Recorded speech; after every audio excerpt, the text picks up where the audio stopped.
गौरी पुत्र गणेश भगवान की जय। जय श्री कृष्णा, राधे राधे। नमस्कार दोस्तों, आपके अपने YouTube चैनल एक्सप्लोरिंग देवस्थानम में आपका स्वागत है।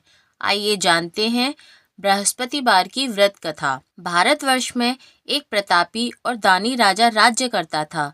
वह नित्य गरीबों और ब्राह्मणों की सहायता करता था। यह बात उसकी रानी को अच्छी नहीं लगती थी। वह न ही गरीबों को दान देती और न ही भगवान का पूजन करती थी और राजा को भी दान देने से मना करती थी। एक दिन राजा शिकार खेलने वन को गए हुए थे तो रानी महल में अकेली थी। उसी समय बृहस्पति देव साधु वेश में राजा के महल में भिक्षा लेने के लिए गए और भिक्षा मांगी। रानी ने भिक्षा देने से इनकार किया और कहा, हे साधु महाराज, मैं दान पुण्य से तंग आ गई हूँ। मेरा पति सारा धन लुटाते रहते हैं। मेरी इच्छा है कि हमारा धन नष्ट हो जाए, फिर न रहेगा बांस न बजेगी बांसुरी। साधु ने कहा, देवी तुम तो बड़ी विचित्र हो। धन संतान तो सभी चाहते हैं, पुत्र और लक्ष्मी तो पापी के घर भी होने चाहिए।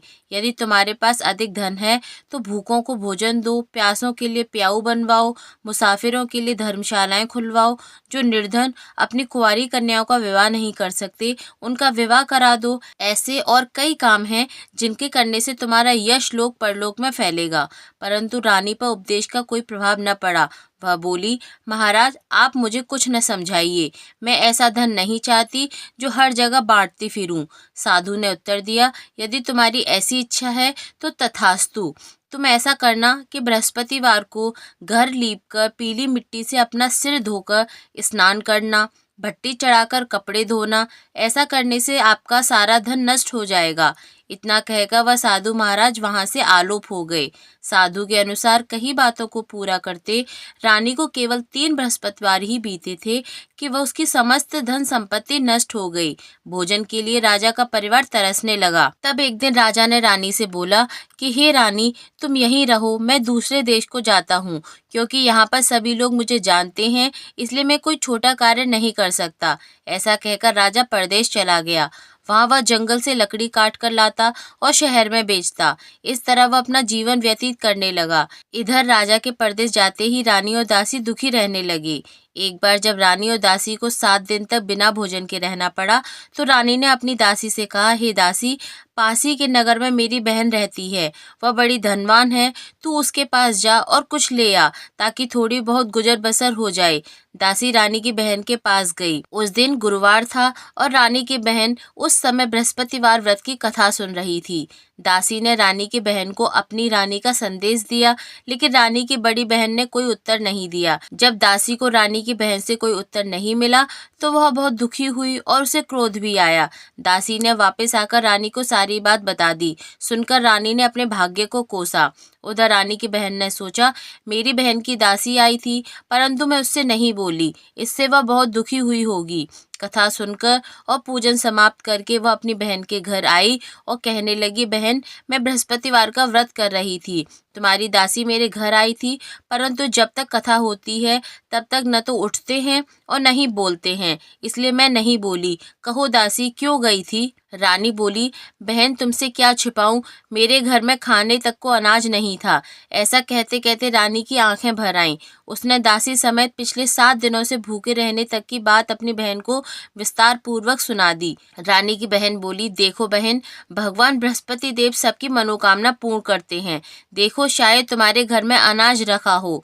पहले तो रानी को विश्वास नहीं हुआ, पर बहन के आग्रह करने पर उसने अपनी दासी को अंदर भेजा तो उसे सचमुच अनाज से भरा एक घड़ा मिला। वह देखकर रानी को बड़ी हैरानी हुई। दासी रानी से कहने लगी, हे रानी, जब हमको भोजन नहीं मिलता तो हम व्रत ही तो करते हैं, इसलिए क्यों न इनसे व्रत और कथा की विधि पूछ ली जाए ताकि हम भी व्रत कर सकें। तब रानी ने अपनी बहन से बृहस्पतिवार व्रत के बारे में पूछा।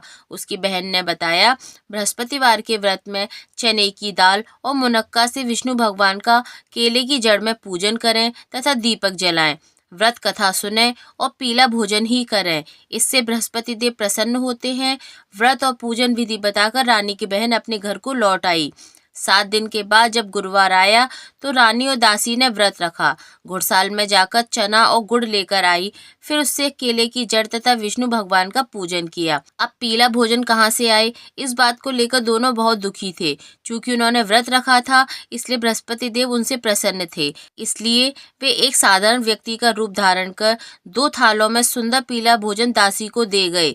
भोजन पाकर दासी प्रसन्न हुई और फिर रानी के साथ मिलकर भोजन ग्रहण किया। उसके बाद वे सभी गुरुवार को व्रत और पूजन करने लगे।